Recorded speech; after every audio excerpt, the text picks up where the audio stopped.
자, 안녕들 하세요. 자, 우리 집합 첫 단원 들어왔는데, 자, 뭐 집합 들어가기 전에 먼저 여러분이 OT 안 본 사람들, 선생님 앞으로 어떤 식으로 강의를 하고, 그치? 어떤 식으로 여러분이 최상위 수학을 공부하고, 어떤 식으로 우리가 이제 상위권으로 갈 건지, 그치? 정확하게 여러분이 OT를 보고 우리가 어떤 식으로 이제 공부를 하게 될 건지를 명확하게 알아야 됩니다. 그치? OT를 안 보는 학생들은 잠시 이 영상을 접어두고 OT 먼저 보시고요. 자, OT 본 학생들은 선생님이 이제 강의 스타일을 알 것이고, 그치? 우리가 어떤 식으로 공부를 할 건지를 정확하게 알기 때문에, 자, 이제 집합 들어올 건데, 여러분이 집합 자체를 공부하면서 먼저 첫 번째로 알아야 될 게 있어. 우리가 그냥 기본적인 내신 과정과 선생님이 여러분한테 알려줄 심화라는 게 정확히 무엇이냐. 그냥 간단하게 내신 과정에서 여러분이 그냥 기본적으로 개념을 공부하고 그 공식들로 인해서 문제를 기계적으로 풀었다면은 앞으로 심화는 그런 식으로 하면 절대로 안 됩니다. 그러니까 개념을 하나 공부하더라도 그 개념을 통해서 여러분이 하나의 사실이나 하나의 뭐 그런 나름대로의 어떤 것들을 재발견하고 여러분이 통합해서 우리가 심화 개념들을 새롭게 만들어낼 건데, 그냥 그러니까 이렇게 생각하면 되는 거야. 우리가 어떻게 공부했던 내신 과정에서 공부했던 것들을 통합하고 재해석을 해보자는 거지. 그다음 특징들을 한번 정리해보고 그다음 그걸 통해서 심화 문제들을 풀어나가자라는 게 이제 선생님이 여러분한테 해드릴 부분이고요. 뭐 문제 자체를 여러분이 쭉 이제 문제를 풀 건데, 푸는 데 있어가지고 그냥 문제도 그냥 문제 대충 읽고 푸는 게 아니라 그 안에서의 어떤 식이나 문장들, 즉 수학적인 식이나 문장들 또는 그래프들을 정확하게 해석하고 우리가 그걸 통해서 어떻게 우리의 문제를 접근하고 그다음에 별에는 없는지까지 이제 하나하나 여러분이 살펴봐야 됩니다. 그러니까 수학 자체를 여러분이 이제 내신에서 이제 탈피해가지고 심화로 넘어와서 우리가 상위권에 올라가는 데 있어가지고 중요한 건 뭐냐면은 여러분이 어떻게 한다? 해야 될 게 훨씬 많아지는 거야. 그렇게 여러분이 수학을 공부해야지 수학을 잘할 수 있고, 그다음에 수학이 즐거워질 거라고 선생님은 이게 확신합니다. 자, 이제 집합 과정 들어왔는데, 그럼 선생님이 집합에서 여러분한테 할 말씀을 드려야 될 게 뭐냐면은, 우리가 집합을 왜 배우느냐? 여러분이 그런 생각을 해본 적 있어? 없지, 그치? 자, 중학교 첫 단원이 뭐다? 집합입니다. 자, 고등학교 여러분 선행하신 분들은 있겠지만, 고등학교 첫 단원도 역시 집합이야. 자, 그러면 생각해봐. 중학교 첫 단원이 왜 집합이고 고등학교 첫 단원이 왜 집합인지를 여러분이 생각을 해봐야 되는데, 그런 생각들을 안 하고 여태까지 수학 공부를 했다면은 그건 그냥 수학 공부를 한 게 아니라 그냥 나는 그냥 가르쳐준 대로 그냥 떠먹여 주는 거 그냥 먹었다는 얘기죠. 하지만 수학은 그렇게 공부해서 절대로 실력이 늘지 않습니다. 여러분이 스스로 생각하고 스스로 사고하고 스스로 행동해야지만 수학을 잘할 수 있는 거야. 오케이, 알았지, 그치? 자, 그러면 우리가 집합 단어를 왜 배우느냐? 자, 수학이라는 거는 언어입니다. 그러니까 추상적인 식이나 문장으로 이루어진 언어인데, 여러분 언어를 한번 생각해 볼게. 자, 우리가 뭐 지금 쓰는 말이 한국어지, 그치? 여러분 초등학교 때 여러분 빨라가지고 다 영어 배우잖아요, 그치? 그럼 영어를 한번 예를 하나 들어보자고. 영어 예를 들면은 제일 처음에 배우는 게 뭐니? 알파벳 배우죠. A, B, C, D, E 이런 식으로 알파벳을 배운다고. 즉 우리가 하나 언어를 배우기 위해서는 그거를 앞서서 뭐한다? 기호들을 먼저 배우게 됩니다. 수학은 추상적인 식이나 즉 기호로 이루어진 학문이고 또는 정의되어 있는 그런 학문이기 때문에, 그럼 수학을 먼저 공부하기 위해서 어떻게 해야 돼? 그치? 그럼 기호에 대해서 여러분이 익숙해져야 되고 정의에 대해서 여러분이 개념들을 확실하게 가져갈 필요가 있어야 돼. 그래야지 앞으로 여러분이 수학 공부를 쭉 하는데 있어가지고 막힘없이 어떤 식이나 문장이 났을 때 이게 이런 식으로 구성이 되어 있고 우리가 예전에 식과 문장 또는 뭐다? 정의에 대해서 적응이 된 사람들은 그걸 쉽게 파악할 수 있을 거고, 그게 만약에 잘 모르면 어떻게 쉽게 파악이 안 되겠죠. 그러니까 따라서 우리가 이 집합이라는 단어를 여러분이 미리 선행 공부 해보신 분들은 알겠지만 상당히 많은 식과 상당히 많은 수학적 기호들로 이루어져 있습니다. 또한 정의들도 상당히 많아. 따라서 우리가 이 집합을 공부하면서 가장 먼저 여러분이 중점을 둬야 될 게 뭐냐면 그런 식이나 문장 또는 정의나 기호에 대한 익숙함을 여러분이 배우는 겁니다. 예를 들어 어떤 조건제시법이 주어졌을 때 그 조건제시법의 그런 원소들을 정확하게 여러분이 그 식이나 문장을 보고 바로 감을 잡아낼 수 있어야 된다는 거예요.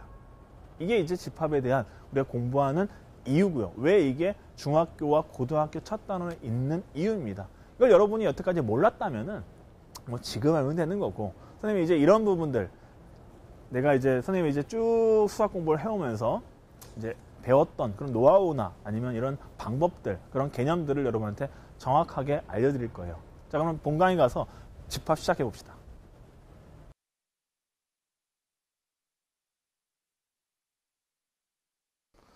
자, 이제 집합 첫 번째 단원 이제 들어왔고요. 그쵸? 오늘 이제 우리가 배워야 될 부분은, 자, 여러분 주제별 실력 따지기를 쭉 보면 알겠지만 개념이 나와 있고 그 다음에 쭉 문제들이 나와 있습니다. 그 개념들을 여러분이 그냥 바라볼 게 아니다 보다 그냥 바라보는 게 아니라 우리가 이 개념들을 재해석을 해야 되는데 뭐 그렇다고 어려운 내용은 아닙니다. 오늘 자체가 쉽게 판단할 거고요. 오늘 천천히 나가도록 하겠습니다.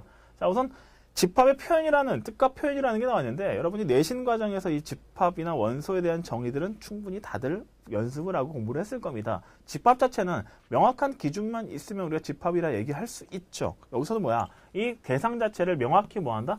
구분할 수 있다라는 이 문장이 가장 중요합니다. 구분할 수 있느냐 없느냐. 예를 들어 개인적인 성향과 그 다음에 취향에 따라 가지고 뭐 아름답다, 뭐 키가 작다, 크다 이런 것들은 어떻게 한다? 상당히 애매한 기준이기 때문에 그런 거 집합이 아닌 건 이미 다 우리가 알고 있다고. 그냥 한 번 정도 반복하고 넘어간다. 이 정도만 생각하면 되는 거야. 그 다음 원소들은 그 집합을 이루고 있는 대상 하나의 그런 것들이죠. 그렇죠? 오늘 여러분이 중요하게 봐야 될 건 뭐다? 이 두 번째입니다. 이 집합의 표현 자체에서 두 가지가 있죠. 원소나열법과 조건 제시법이 있는데 이 두 가지들을 그냥 여러분이 표면적으로 바라보는 게 아니라 뭐 한다? 그치? 재해석을 해보자고. 재해석을 해보자는 거야. 즉 특징들을 여러분이 하나하나 살펴보고 이걸 통해서 우리가 어떤 사실을 더 알 수 있는지 앞으로 선생님 강의는 이런 식으로 진행이 될 겁니다. 그러니까 거기에 대해서 천천히 오늘 얘기를 드릴게요. 자, 이 두 가지 표현 방법을 선생님 비교를 하고 넘어갈 건데 자, 원소나열법은 여러분이 그냥 원소들을 쭉 나열하는 거 아니야. 그치? 그 다음에 이 조건제시법이라는 건 그치? 이 원소들의 공통된 특징, 공통된 조건을 써가지고 원소를 표현하는 방법이죠. 집합을 표현하는 방법이지. 그치? 조건제시법은. 네, 이 원소나열법은 중요한 특징 자체가 있어. 자, 첫 번째 특징부터 먼저 살펴보겠습니다. 자, 우리가 원소나열법은 보통 중괄호를 쓰지. 그치? 이런 식으로 1,2라고 있지. 선생님이 어떻게? 집합을 표현해 볼게. 자, 이 두 개의 선생님 순서를 바꿔보겠습니다. 즉 2,1 이렇게 써보자고. 이 두 개의 집합은 서로 분명히 같겠죠. 자, 특징 하나 바로 나왔죠. 1,2나 2,1이나 뭐다? 집합기호 안에서는 뭐하다? 같다라는 겁니다. 즉 순서를 우리가 뭐한다? 무시할 수 있다라는 자체가 중요한 특징이죠. 아, 순서를 무시할 수 있겠구나. 순서가 있다 없다? 순서가 없다. 순서가 무시된다라는 사실. 요게 이제 원소나열법의 중요한 특징입니다. 선생님 이게 왜 중요합니까? 라고 하면은 이 뒷부분에 가면 여러분이 원소의 총합이라든지 그치?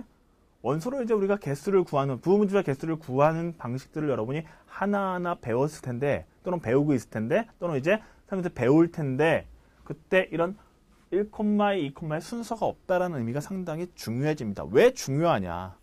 자, 선생님이 이런 중괄호들을 여러분이 없다 생각해봐. 그럼 1하고 2는 분명히 2가 더 크다라는 대수적인 판별을 할 수 있겠죠. 하지만 이런 1,2라는 이 중괄호 안에 집합기호 안에 이렇게 들어있다면 얘네들은 대수적인 판별을 문제 안에서 하라는 말이 없다면 할 필요가 없는 겁니다. 기본적으로 그냥 1하고 2는 집합기호 안에서 그냥 동등한 위치에 있는 놈들이야.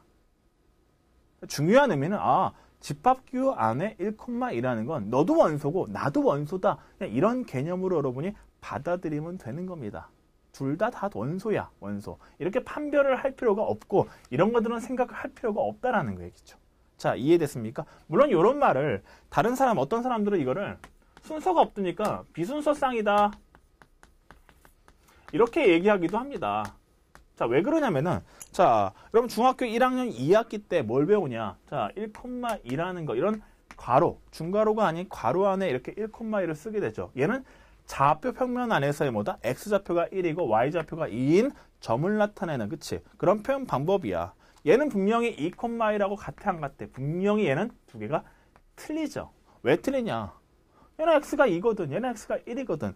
나타내는 점이 틀려요. 얘네들을 우리는 뭐라 부릅니까? 바로 순서쌍이라 부르지 얘네들을.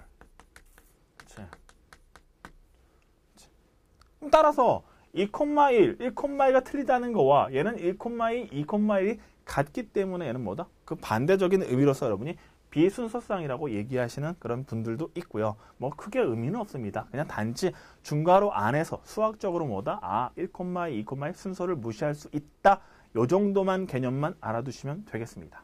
자, 일단 두 번째 특징을 볼게요. 자, 두 번째 특징은 뭐냐면은 이것도 뭐 어려운 건 아니에요. 자, 여러분 다들 알고 있는 겁니다. 자, 선생님이 집합기호 이렇게 쓰고 나서 얘를 1,1 이렇게 써보자 이거야. 좀 이상하지, 그치? 이상하지 않니? 자, 우린 보통 이걸 어떻게 표현해? 이런 식으로 표현하죠. 이렇게 표현하냐 안 하냐? 이렇게 표현 안 하죠. 즉 무슨 얘기냐? 중괄호 안에서는 이렇게 원소들 중복된 거 쓴다 안 쓴다? 역시 쓰지 않습니다. 즉 중복을 허락해 안 해? 중복을 허락하지 않죠. 자, 이런 개념 자체도 여러분이 중3에 올라가서 2차 방정식과 연관이 있지만 지금 여러분이 중학교 1학년 과정, 심화 과정 하면서 중3까지 얘기하면 너무 어렵지 않냐, 그치? 따라서 이 부분은 그때 가서 한 번 정도 더 언급을 하겠습니다. 그냥 중복을 허락하지 않는다. 이 정도만 여러분이 알아두십시오. 자, 세 번째는 뭐냐? 자, 선생님이 어떻게 하냐? 1부터 10까지의 자연수들을 원소나열법으로 한번 표현해 볼게요. 그럼 여러분이 표현할 거 아니야? 1, 2, 3, 뭐 이런 식으로 표현하다 보니까 손가락이 아파. 그럼 어떻게 한다? 땡땡땡. 그 다음에 이런 식으로 10이라는 이런 식의 원소를 쓰죠. 뭔가 중요한 특징이 하나 나왔다. 바로 뭔데? 생략이 가능합니다. 근데 내가 이런 식으로 안 쓰고 선생님 저는 1, 2, 3도 쓰기가 짜증나요. 따라서 얘를 1, 땡땡땡 그 다음에 10이라고 쓰면 될까 안 될까? 안 되죠. 왜 그러냐? 자, 이 1하고 10이라고 이렇게 쓰게 되면은 얘는 1부터 10까지의 자연수를 나타낸 건지 아니면 뭐다? 10의 약수를 나타낸 건지 알 수가 있어 없어? 알 수가 없다는 거야. 즉 이 뒤에 있는 땡땡땡이란 이 부분에 있어가지고 다음 수가 어떤 수가 나올지를 미루어 짐작하기가 상당히 힘들죠. 따라서 이런 식으로 우리가 표현하진 않아. 생략이 가능하지만 얘는 가능해. 왜? 1하고 2 플러스 1 차이네. 얘도 2하고 3 플러스 1 차이네. 그럼 다음 수는 분명히 4가 나오겠구나. 이런 식으로 여러분이 미루어 짐작할 수 있기 때문에 이런 식의 생략은 가능하지만 이런 식으로 어떻게 한다? 다음 수가 불분명한 거는 생략이 불가능합니다. 그 얘기는 다시 얘기하자고. 어떤 식으로 생략 가능하다는 거야? 앞에서 규칙적인 것들을, 규칙성을 우리가 보여주기만 하면은 생략이 가능하겠구나. 이렇게 여러분 생각할 수 있습니다. 물론 비단 1부터 10까지 뿐만 아니라 선생님이 1부터 자연수를 모두 표현해 볼게. 그럼 어떻게 쓰면 되는 거야? 자, 이런 식으로 1, 2, 3. 그 다음 어떻게 해? 땡땡땡. 이렇게 표시만 해주면 무한집합 또한 표현이 가능하죠. 뭐가 있을 경우에는 바로 규칙성만 있을 경우에는. 물론 규칙성을 앞에서 반드시 어떻게 한다? 표현해줘야 됩니다. 그렇죠? 그냥 이런 식으로 쓰면 안 되는 거야. 앞에서 반드시 이 규칙성이라는 부분을 표현하기만 하면 여러분이 생략이 가능하다라는 거야. 그래서 세 번째 특징은 뭐다? 바로 생략이 가능합니다. 생략이. 하지만 어떤 것만 가능한다? 바로 규칙을 가지고 있는 놈들만. 그럼 규칙이 없는 놈들은 생략이 불가능하냐? 불가능하겠지. 예를 들어볼까? 자, 선생님이 0부터 1 사이에 있는 유리수들을 표현하고 싶어. 그럼 유리수도 여러분이 표현하겠죠. 그래. 2분의 1도 있고요. 3분의 1도 있고요. 4분의 1도 있고요. 자, 이런 식으로 가면은 여러분이 땡땡땡 이렇게 표현하면 왜? 무한계잖아. 0부터 1 사이에는 유리수는 무한계입니다. 무수히 많아. 그치? 이해됐죠? 여기까지는. 자, 이런 식으로 여러분이 다음은 5분의 1 나오겠네? 이렇게 생각하면 안 된다고. 그러면 나중에 3분의 1은 어떻게 할 거야? 즉 얘는 0부터 1 사이에 있는 유리수들은 규칙성이 없어. 따라서 표현이 가능하냐 안 가능하냐 생략이 불가능하다는 겁니다. 즉 뭐다? 규칙성을 가지고 있는 것들만 생략이 가능한 거를 여러분이 알 수가 있어요. 그럼 얘네들로 인해서 여러분이 이 원소 나열법이 정해지는데 중요한 특징들인데 그럼 이 조건제시법이 왜 나왔을까? 자, 원소 나열법으로 모든 원소들을 다 표현할 수 있다면은 조건제시법이 나올 필요가 없죠. 수학은 논리적 학문이죠. 그렇지? 만약 이 원소 나열법 자체가 논리적으로 완벽하다면은 당연히 이 조건제시법은 등장할 필요가 없는 겁니다. 그게 바로 우리가 오늘 공부하고 앞으로 여러분이 수학을 공부하는 중요한 포인트야. 전환점입니다. 그치? 생각을 다시 해야 돼. 마인드를 바꿔야 돼, 여러분이. 그냥 이것만 바라보고, 그래, 순서 무시 중복 안 한다. 그래, 생략 있다. 좋아. 알았어. 그게 아니라 이 조건제시법이 왜 나왔는지 우리는 단지 문제를 푸는 기계가 아니라 수학을 공부하는 학생이야. 수학도란 말이야. 우리는 다. 이해됐죠? 그래서 여러분이 이 조건제시법이 나온 이유 자체도 여러분이 생각을 해봐야 됩니다. 왜 나왔을까? 당연하죠. 이 원소나열법 자체가 구조적으로 불안정하기 때문에. 그럼 단점이 존재한단 말이야. 단점이 얘네들은. 그럼 단점이 어떤 단점이 있느냐? 자, 생략이 가능해. 좋아. 하지만 규칙적인 것만 가능하다는 거죠. 그쵸? 그러면 규칙적이지 않고 규칙이 없어. 그 다음에 원소가 몇 개야? 무한개야. 무한개. 무수히 많아. 즉 무한집합이야. 이런 거는 우리가 원소날법으로 표현이 가능할까 안 할까? 얘는 불가능하다는 겁니다. 자, 바로 여기처럼 0부터 1 사이에는 선생님이 유리수를 표현할 때 여러분이 어떤 식으로 원소날법 표현할 거야? 무수히 많은 걸 다 쓸 거야? 아니죠. 그쵸? 그래서 규칙이 있어 없어? 없다는 거야. 따라서 우리가 뭐다? 이 원소날법의 특징 중에서 단점이 뭐냐? 자, 규칙이 없으면서 원소 자체가 무한계인 것들은 우리가 뭐다? 아, 원소날법으로 표현이 불가능하기 때문에 그런 단점을 극복하고자 뭐한다? 이 조건제시법이라는 걸 수학자들이 만든 겁니다.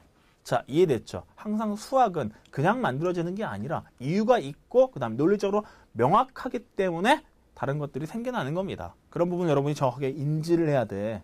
그치? 그냥 문제 풀고 공부하는 게 아니라 우린 수학 공부하는 거야 지금. 계산, 산수 공부하는 게 아니라. 오케이? 됐지? 자, 그러면 조건제시법의 특징을 살펴봅시다. 조건제시법은 이렇게 중괄호 안에 그 다음 여기 안에 이제 바가 이렇게 들어있죠. 이걸 우리가 바라고 읽죠. 바. 바라고 이렇게 읽잖아. 그치? 이 바의 의미는 여러분이 뭐냐면은 여러분이 슈퍼마켓이나 마트 가서 아이스크림 사면은 자, 이런 식으로 이제 이렇게 있잖아. 이렇게 이런 식으로 네모난 거 선생님 좋아하는 이런 거 있잖아. 아이스바라 부르죠. 그쵸? 그 다음 컴퓨터 키보드 보면 키보드 쭉 있는데 키보드 밑에 가운데 보면 이렇게 길다란 자판 하나 있죠. 그쵸? 이거 뭐라 부르니? 스페이스바라 부르죠. 바라는 거는 그냥 길쭉한 막대기를 의미합니다. 이해됐냐 여기까지는? 그럼 이 바가 이 가운데 왜 있을까? 이 앞과 뒤를 구분하기 위해서 있는 거겠지. 그럼 이 앞에는 뭘 쓰고 뒤에는 우리가 뭘 쓸까? 이걸 여러분이 판단해 주시면 됩니다. 앞부분에는 뭐다? 원소의 형식을 씁니다. 얘는 원소의 형식을 써. 형식. 그럼 이 뒷부분엔 뭘 쓸까요? 그쵸? 바로 식이나 문장을 씁니다. 그냥 식이나 문장을 쓰는 것보다는 뭐다? 수학적인 식이나 문장을 쓰는 거야. 지금 우리는 얘를 어떻게 해석한다? 자, 뒤에 있는 수학적인 식이나 문장을 만족하는 그런 것들을 이 앞에 있는 원소의 형식에 맞춰가지고 생각을 해주면 되는 거야. 예를 들어보자 이거야. 이거 너무 쉽지만 자, x바 x다. x는 8의 약수. 예제 나와 있는 것처럼 자, 8의 약수다. 얘다. 이렇게 해서 한번 보자. 약수. 자, 그럼 뒤에 있는 건 수학적인 이건 문장입니다. 그쵸? 자, 8의 약수 누구 있어? 1, 2, 4, 8 있어. 그럼 누가 1, 2, 4, 8이야? x가 1, 2, 4, 8이야. 그럼 어떻게 한다? 앞에 보니까 x가 있네? 그럼 얘를 원소날법 어떻게 쓰면 된다? 우리는 1, 2, 4, 8 이런 식으로 여러분이 원소날법을 써주면 된다는 거야. 간단하죠. 아주 상당히. 근데 여기 굳이 x라고 쓸 필요 있을까? 선생님이 어떻게 한다? 식이나 문장이랬지 x란 말은 안 했죠. 따라서 얘를 x라 쓰지 않고 a라고 써도 상관없습니다. 그럼 여기도 a가 되겠죠. 그렇잖아. 수학은 되게 자유로운 학문이야. 또 반대로 바꿔가지고 선생님 이제는 x도 귀찮아. a도 귀찮아. 좀 내 맘대로 바꾸고 싶어. 그럼 어떻게 쓴다? 이러네. 자, 그럼 여기다 2a라고 쓸게 이젠. 아예. 그 다음에 여기다 누구다? a는 역시 8의 약수라고 생각을 해보자. 그러면 a 자체가 될 수 있는 게 누구야? 바로 1, 2, 4, 8이야. 하지만 원소의 형식을 보니까 a에다 뭐 하래? 2배를 하래. 그럼 실제로 쓸 수 있는 원소 날법은 누구라는 거야? 여기 a에다가 2배를 쓸 거니까 얘는 2하고 4하고 8하고 16 이런 식으로 여러분이 쓰는 거죠. 즉 뒷부분에 만족하는 것들에다가 형식에 맞춰가지고 여러분이 원소날법으로 써주시면 되는 겁니다. 자, 이해됐니? 여기까지? 확실히 알았죠? 그래서 이 조건제시법을 여러분이 x바 x 이런 식으로 기억하는 건 이거는 전 근대적인 여러분은 아주 수학적인 마인드를 아예 망쳐버리는 생각이고 어떻게 기억한다? 이 바란 놈은 구분하는 거고 바 앞부분엔 뭐 원소의 형식 그 다음에 뒷부분에는 수학적인 식이나 문장 읽을 때는 어떻게 한다? 뒷부분을 만족하는 것들을 앞에 형식에 맞춰 쓴다 이렇게 여러분이 생각을 해주시면 되는 거야. 오케이? 알았니? 정확하게 알았죠? 이런 것들은 여러분이 정확하게 머릿속에 다 집어넣고 있어야 돼. 내가 말하기 전에 이미 여러분이 앞에 있는 개념들을 공부하면서 또는 내신 과정에서 공부를 하면서 이런 것들을 깨쳐야 됩니다. 왜 조건제시법이 나왔을까? 나올 수밖에 없는 이유들. 뭘까? 바로 이런 이유 때문이야. 안 되거든, 얘가. 수학적인 명확하죠, 되게. 그렇죠? 이런 것도 여러분이 정확하게 인지를 하고 있으면 되는 겁니다. 오케이, 좋아.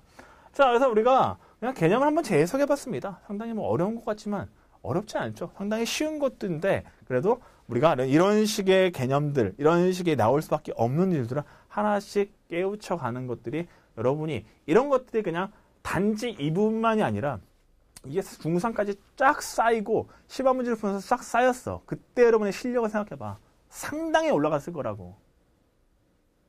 선생님 무슨 말인지 알겠죠? 그쵸? 선생님 이런 식으로 공부를 했고 여러분도 이렇게 공부를 해야지 나중에 상위권, 뭐 최상위권 좋은 데 갈 수 있는 겁니다. 기본적으로는 내신 문제 풀고 문제 너무 쉬워가지고 선생님 공부할 필요가 없어요. 자, 고등학교 때 들어올까? 절대 아니야. 그치?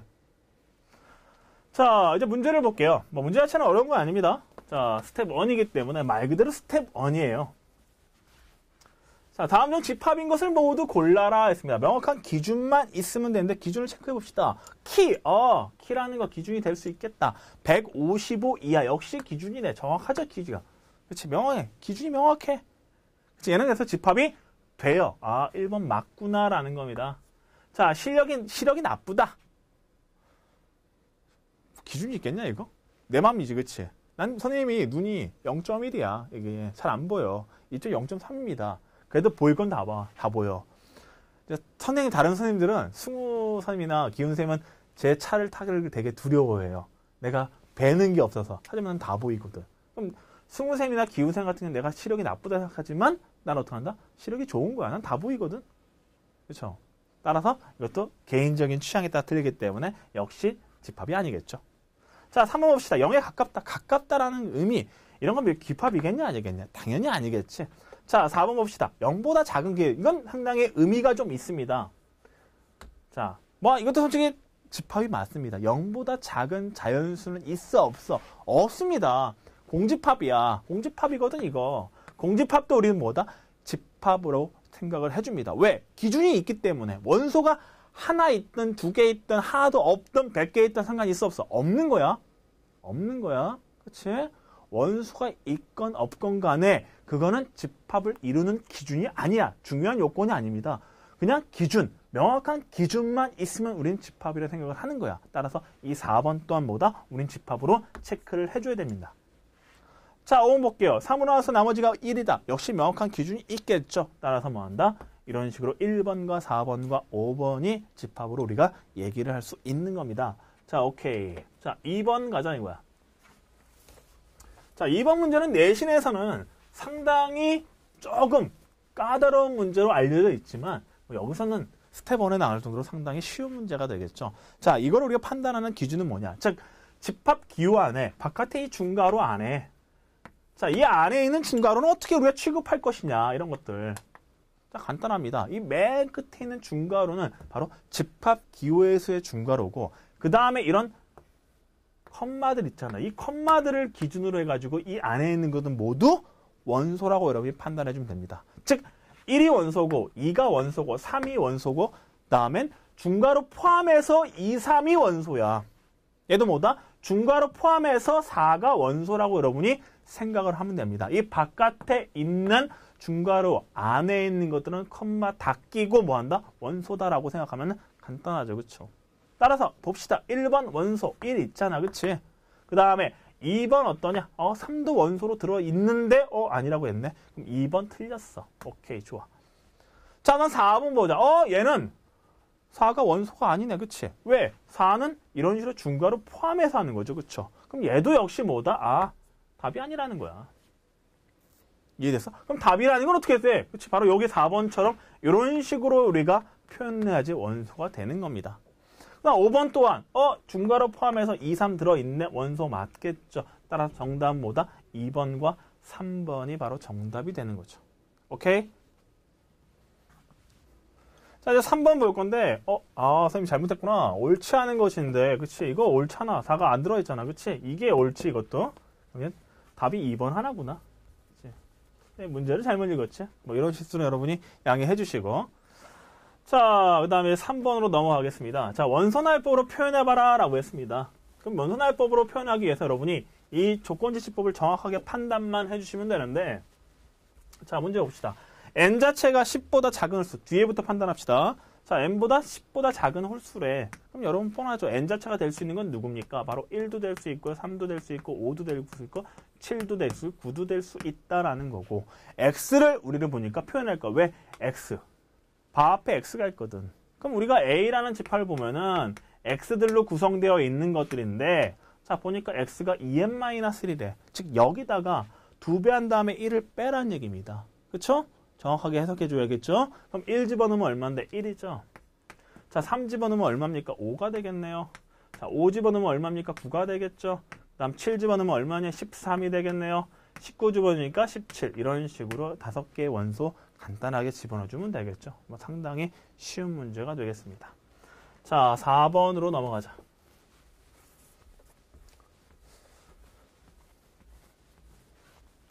자, 4번 문제 보니까요. 자, 바로 앞에 했던 거네? 1, 5, 9, 13, 17? 바로 똑같네요, 문제가. 조건제시법으로. 자, 요거를 우리가 조건제시법으로 나타낸 것들 정확하게 계산해봐라 라는 건데, 자, 우선 n 자체가 5 이하의 자연수입니다. 1번 보는 거야. 그럼 n이 될 수 있는 건 누굽니까? 역시 1, 2, 3, 4, 5가 되겠죠. 그치? 그 다음에 표현을 해보자는 거야. 어차피 x 그대로 있겠다라는 거죠. x는 4n-1입니다. 여기서 어떻게? 4배 한 다음에 빼기 1을 하라는 얘기겠대. 그치? 그럼 이제 1번 보니까 1 집어넣어보자. 3이겠네요. 그쵸? 2 집어넣어보자. 그치? 바로 7이 되겠죠. 그 다음 또 집어넣으니까 11이 되겠네요. 자, 4 집어넣으니까 얼마? 15가 되겠죠. 5 집어넣읍시다. 바로 19. 이런 식으로 3, 5, 7, 11, 15, 19라고 하면 합니다. 그래서 B 보니까 얘랑 맞지 않구나. 1번은 아니라는 얘기고. 자, 2번 볼게요. 자, 이번엔 4n-3입니다. 뭐 문제 자체 똑같고. 자, 그럼 1 집어넣었을 때 얼마 나와? 1 나오겠다. 그치? 2 집어넣으면 5가 나오겠네요. 자, 3 집어넣으니까 9가 나오겠죠. 4 집어넣으니까 13 나오겠다. 그치? 그다음 5 집어넣으니까 17 될 거니까 요 놈이 바로 정답이겠네요. 바로 정확하게 맞아 떨어지겠죠. 그치? 바로 2번이 정답이 됩니다. 자, 3, 4, 5번 마무리 합시다. 3번 문제 보니까요. 자, 5 이하의 정수야. 얘랑 차이가 있다? 자연수가 아니죠. 정수죠. 5 이하의 정수. 그럼 여기서의 n이 될 수 있는 건 누구라는 거야? n은 무한계죠. 왜? 음수까지 생각을 해줘야 되니까. 자, 그럼 5도 되고요. 거꾸로 쓸게. 4, 3, 2, 1, 0. 그 다음에 쭉쭉쭉 이렇게 가는 거잖아. 그럼 실제로 3번 문제의 이 집합은 뭐다? 무한집합이 되겠죠. 그럼 우리 원소날보를 써봅시다. 그럼 누가 됩니까? 5를 집어넣읍시다. 그럼 5 집어넣으면 얼마인데? 17 되겠네요. 그쵸?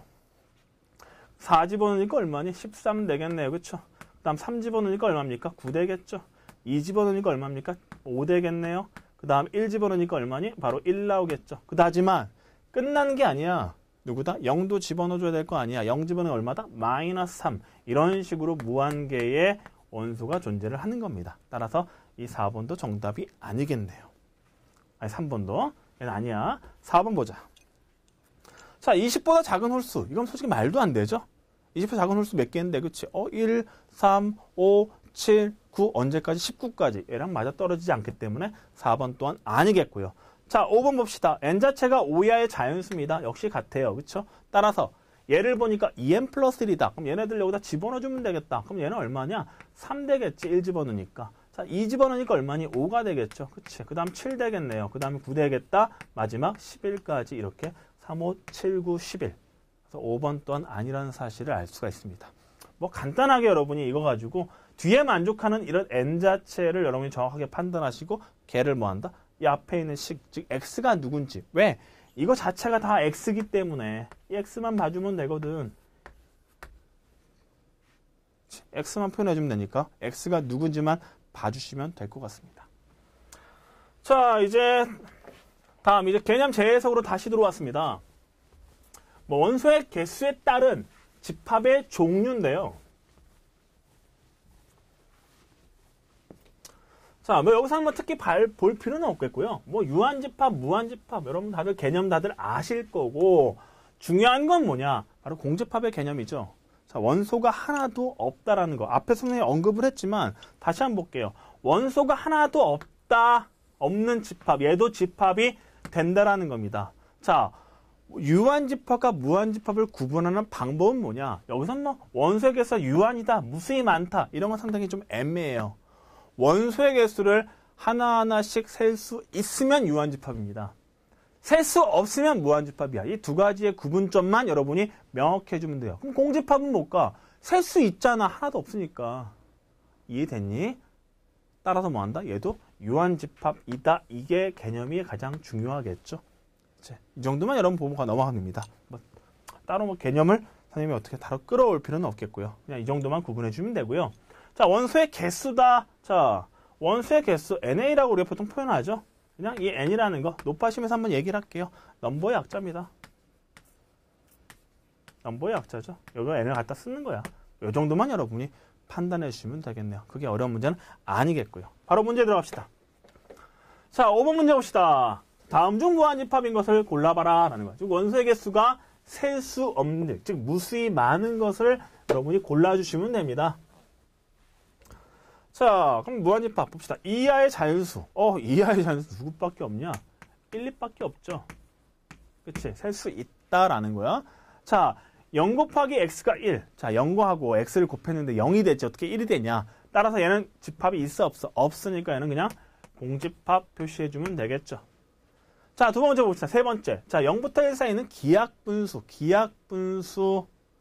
자, 몇 개 있냐? 되게 많죠. 무수히 많지. 규칙이 있어, 없어? 없어. 그럼 얘는 원소나열법으로 표현 자체가 솔직히 불가능합니다. 그래서 써보면은 뭐 2분의 1 되겠죠. 됐네? 그 다음에 3분의 1 되겠네. 3분의 2도 되겠다. 분모 맞춰 쓸게요. 자, 4분의 1 되겠습니다. 4분의 2는 안 되죠? 뭐 4분의 3 되겠죠? 기하분수 아니니까 4분의 2는 이런 식으로 쭉 가는 거지. 하지만 이렇게 쓰면 된다, 안 된다? 안 되는 거야. 왜? 땡땡땡으로 표시할 수가 없거든. 아까 선생님 앞에서 분명히 말씀을 드렸습니다. 어떤다? 셀 수가 없는, 즉 무한집합이고 규칙이 없는 이런 것들은 이런 식으로 원소날법으로 표현이 가능하다, 불가능하다? 불가능한 거야. 하지만 이런 식으로 한번 표현을 해봤지만 실제로는 불가능합니다. 하지만 이놈 우리가 정답이 되겠죠. 왜? 셀 수가 없으니까. 자, 이해됐니 여기까지? 자, 4번 갑시다. 100 미만의 7의 배수, 7의 배수 100 미만이 있기 때문에 셀 수가 있겠네요. 그쵸? 그럼 누구야? 7 있겠네. 14 있겠네. 그치? 그 다음에 21 있죠? 그 다음에 땡땡땡 맨 마지막에 98까지 표현을 해주시면 되겠죠. 자, 그 다음 5번 갑시다. 5 곱하기 x가 12래. 그럼 x는 5분의 10이죠, 원래는. 근데 자연수래, 자연수래. 있냐, 없냐? 없어. 역시 공집합이 됩니다. 자, 이해됐니? 따라 정답 몇 번? 3번이 되겠네요. 자, 6번으로 넘어가자. 다음 중 옳은 것을 구해봐라. 그냥 집합에 대한 개념적인 것들을 물어보는 뭐 그런 일반적인 문제입니다.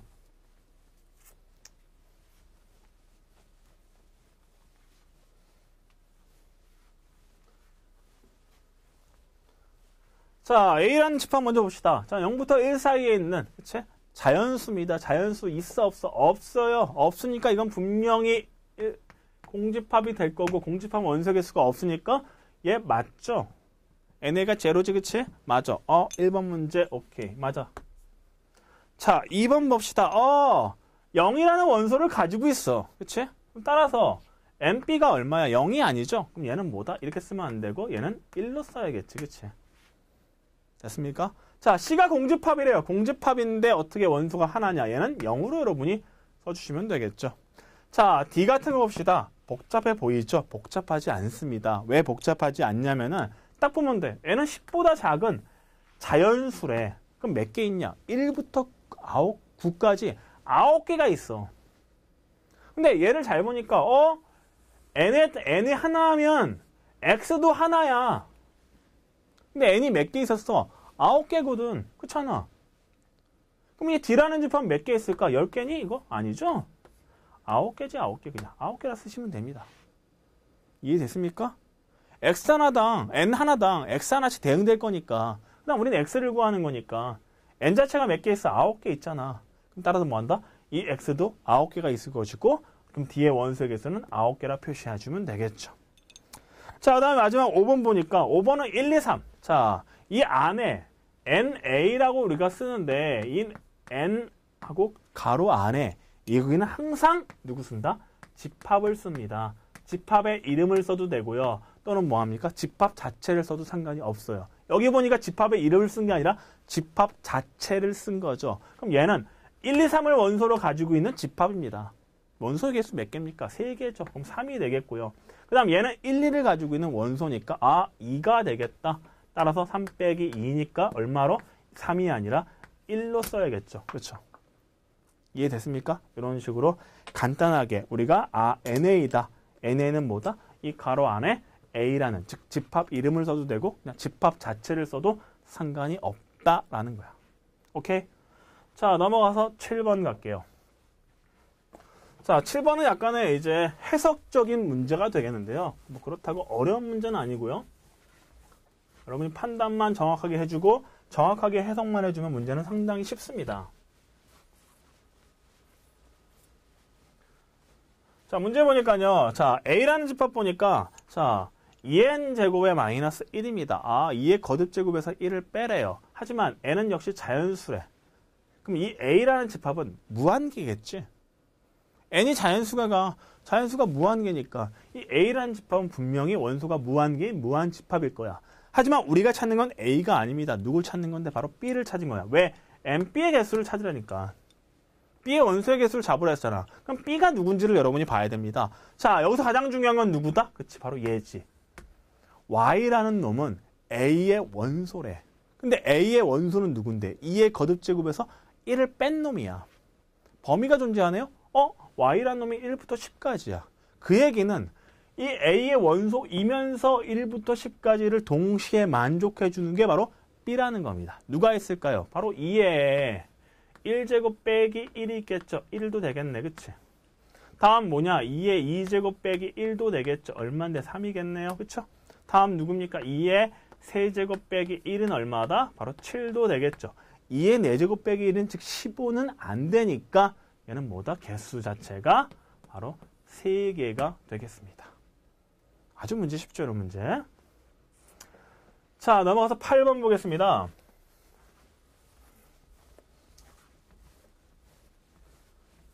솔직히 이번 8번 같은 문제는 선생님이 좀 할 얘기가 조금 있는데, 자, 우선 문제부터 살펴볼게요.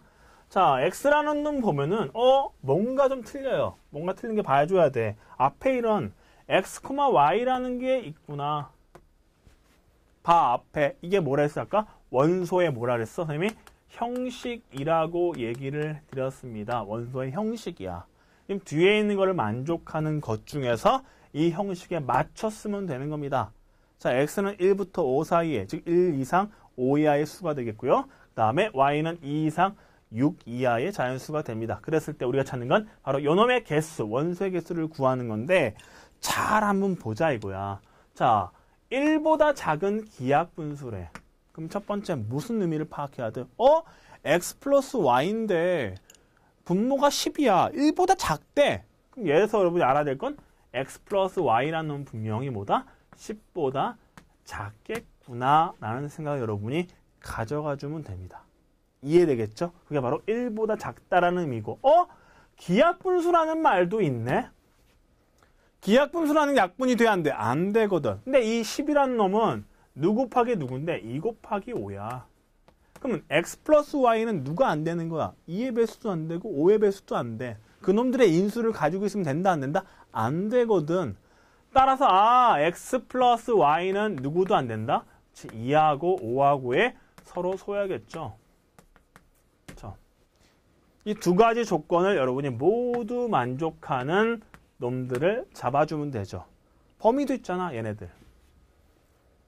그럼 방법은 두 가지입니다. 어떤 식으로 계산할 것이냐. 얘네들을 일일이 구하는 방법이 있겠죠. 그럼 얘네들을 만족하는 거 일일이 구하고 그 중에서 1번과 2번 조건을 모두 만족하는 놈들을 선택해주면 돼. 한번 해보자.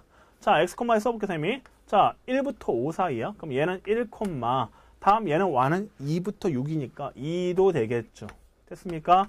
1,3도 되겠네요. 1,4도 되겠네요. 1,5도 되겠다. 그치? 다음에 1,6이 되겠죠. 다음은 2로 넘어가자. 그럼 2, 누구다? 그치? 2도 되겠죠. 2,3도 되겠네. 2, 누구다? 4도 되겠고요.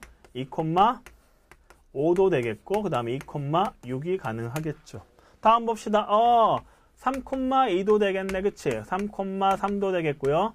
손이 아프다. 3,4도 되겠고 3,5도 되겠고 그 다음에 3,6이 되겠다. 그치? 두 번 더 써야겠다. 그치? 자, 그러면 4,2 되겠네요. 그 다음에 4,3 되겠다. 그 다음 4,4 되겠죠? 그 다음 4,5 되겠죠? 그 다음에 4,6이 되겠죠. 한 번 더 씁시다. 자, 5,2 되겠네요. 5,3 되겠니? 자, 5,4 되겠죠? 그 다음에 5,5도 되겠죠? 그 다음 마지막에 5,6이 가능합니다. 이렇게 25개가 나와요. 총. 이해됐니? 이렇게 25개가 되는 이유는 무슨 얘기냐면 x라는 놈이 될 수 있는 놈이 누군데? 1, 2, 3, 4, 5. x가 1, 2, 3, 4, 5가 될 수 있어. 자, y라는 놈 봅시다. y 누구니? 그치? 2, 3, 4, 5, 6이야. 자, 선생님이 x, y를 쓸 건데 자, 여기에 몇 개 쓴다? 5개 쓸 수 있잖아. 얘도 몇 개 쓴다? 5개 쓸 수 있잖아. 그럼 실제 나오는 것들은 몇 개냐? 5 곱하기 5인 25개가 나오겠죠. 뭐 이런 개념입니다. 여러분이 다들 알겠지? 이해하겠지? 자, 그랬을 때 이 중에서 이제 이거 제외하자고. 첫 번째부터 제외할게요. x 플러스 y가 10보다 작아. 1보다 작으니까. 10보다 작으니까 이거 안 되겠다. 그치? 그치? 이것도 안 되겠네. 그 다음 얘네들도 안 되죠. 그쵸? 이렇게 3개가 안 되겠습니다. 자, 다음 보니까 x 플러스 y가 2하고 5하고 서로서로해. 2하고 서로서로하는 건 짝수는 안 된다는 거야. 그럼 짝수 다 지어볼게. 얘 안 되네. 얘도 안 되네. 그치? 다음 보자. 얘도 안 된다. 그치? 그 다음 얘도 안 되네. 그치? 요 놈도 안 되네. 짝수들은 다 제외하겠죠? 요것도 안 되고요. 얘도 안 되죠. 다시 재보자. 얘도 안 되고 요 놈도 안 되고. 그치? 그 다음 이쪽에 보니까 이것까지 안 되겠죠. 이런 식으로 짝수 다 제외합시다. 자, 마지막 뭡니까? 5하고 서로서로해.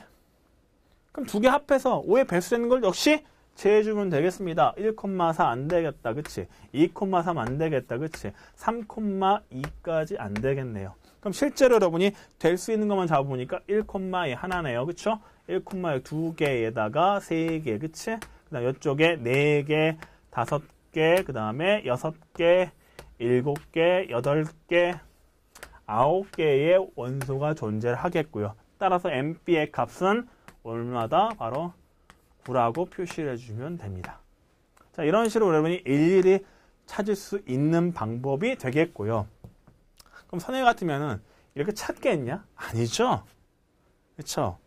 이거 이렇게 찾는 건 이제 우리가 심화를 처음 배우거나 내신 과정에서 이렇게 찾겠지만 실제적으로 이렇게 찾지는 않아요. 좀 더 이제 수학적인 방법으로 한번 들어가 보자. 자, 간단합니다. 5 곱하기 5에서 25개의 원소가 나왔습니다.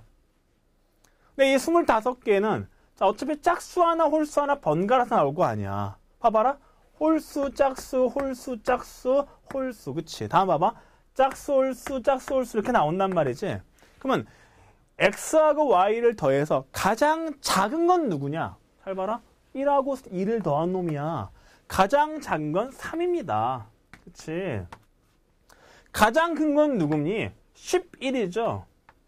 5하고 6을 더한. 그러면 홀수부터 시작해서 홀수로 끝나니까 홀수가 더 많다라는 생각 여러분이 할 수가 있어. 이해됐냐? 그러면 25개 중에 짝수 하나, 홀수 하나 번갈아서 나올 건데 얘가 홀수개야. 그럼 누가 더 많을까? 홀수가 더 많겠죠. 이해됐니? 여기까지?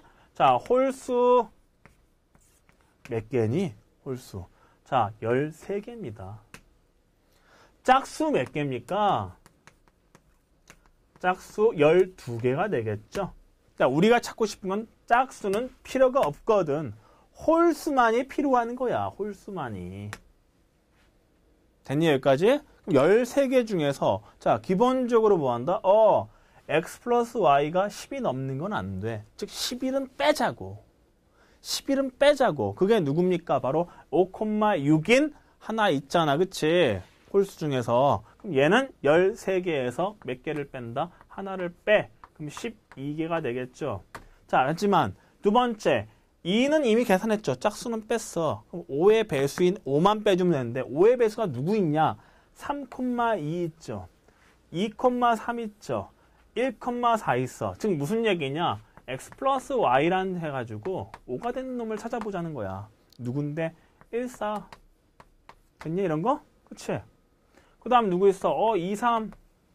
3, 2. 선생님 4일도 있잖아요. 4일 어떻게 하는데 y가 2가 2붙었는데 어떻게 1이 되겠냐고. 그럼 얘는 돼? 안 돼? 안 되거든. 얘는 생각할 필요가 없어. 그럼 몇 개 있다는 거야? 3개 있다는 얘기지. 따라서 12에서 몇 개를 뺀다?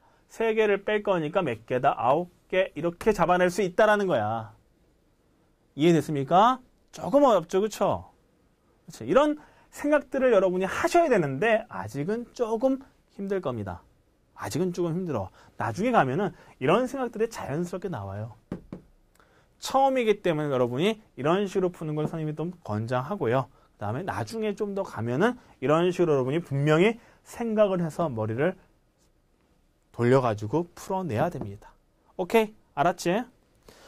자, 오늘 간단하게 8문제 정도 풀어봤습니다. 문제 자체는 크게 어려운 건 아니고 좀 개념적인 부분을 선생님이 좀 많이 얘기했는데 아까 선생님이 이쪽에 얘기했을 때 이 원선활법과 조건제시법 자체가 왜 조건제시법이 나와 있는지 그럼 각각의 특징들은 무엇인지 이런 것들에 대해서 여러분이 정확하게 알아야 되고 그치? 새로운 개념들을 발견해내야지 여러분이 앞으로 수학을 잘할 수 있고 심화 수학이라는 이런 영역에서 뭔가를 얻어가서 심화 문제 풀면 아마 그럴 겁니다. 아마 뒤에 스텝 2, 스텝 3 풀면은 선생님 스텝 1은 졸라 잘 풀리는데요.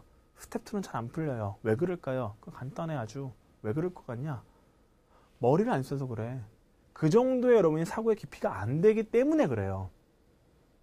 그런 사고의 깊이를 깊게 해주고 수학적인 개념이나 공식에 대한 눈높이를 선생님이 높여주는 게 나의 역할이기 때문에 정확하게 따라오십시오. 자, 오늘 여기까지 하겠습니다.